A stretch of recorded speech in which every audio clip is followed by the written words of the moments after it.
Plastics ఖచ్చితంగా extremes of టెంపరేచర్స్లో you should not take. So ఇప్పుడు మీరు ఇంటికి వెళ్ళిన వెంటనే మీ ఫ్రిడ్జ్లో ఏమన్నా దాంట్లో ప్లాస్టిక్ కంటైనర్స్లో ఏ ఫుడ్ మెటీరియల్ ఉన్నా అది మళ్ళీ మీరు ముందు పెట్టుకొని తినకండి. So you should thrown it off. ఎందుకంటే ఆ టైంలో ఆ కూల్ టెంపరేచర్స్లో ప్లాస్టిక్స్ అనేది మెల్ట్ అయ్యి దాంట్లోకి ఎంటర్ అయి ఉంటుంది.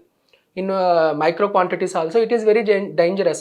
సో అలాగే మనకి ఎక్స్ట్రీమ్స్ ఆఫ్ టెంపరేచర్స్లో మన బాగా వేడిగున్న పదార్థాలు మనం ప్లాస్టిక్ బాటిల్లో పెట్టుకుని కూడా తినుకోకూడదు అనమాట.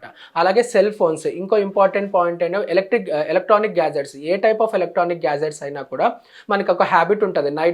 లేట్ నైట్ వరకు మేల్కోవడము, ఏదో ఒక యూట్యూబ్లో వీడియోస్ చూసుకోవడము, ఫ్రెండ్స్తో చాటింగ్ చేయడము, అలాగే సెల్ పిల్లో కింద పెట్టుకొని పడుకోవడము, ట్యాబ్ ఉంటుంది, ఒక ల్యాప్టాప్ ఉంటుంది, కింద సెల్ ఫోన్ ఉంటుంది, హెడ్ ఫోన్స్ ఉంటాయి. సో ఇవన్నీ ఏంటంటే ఆల్ టైప్ ఆఫ్ మన కంటికి కనిపించని ఎలక్ట్రోమాగ్నెటిక్ వేవ్స్ అనేవి ఉంటాయి కదా దాంట్లో. So that all are injurious to our body అనమాట. సో మనం అంత స్లీప్ అనేది చాలా ఇంపార్టెంట్ మనకి. సో 8 hours 6 to 8 hours స్లీప్లో ఇది కంటిన్యూస్గా ఆ రేడియేషన్ మనం ఎక్స్పోజ్ అవుతామా లేదా?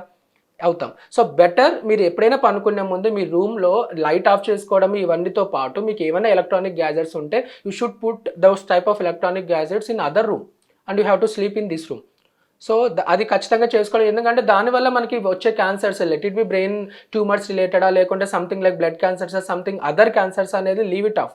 So whatever it may be, but it is not good for your health, not only cancer, it is for other things also అన్నప్పుడు better you to avoid all those type of electronic gadgets keeping underneath the pillows and all while sleeping. And this plastics also you should avoid, and junk food also you should avoid.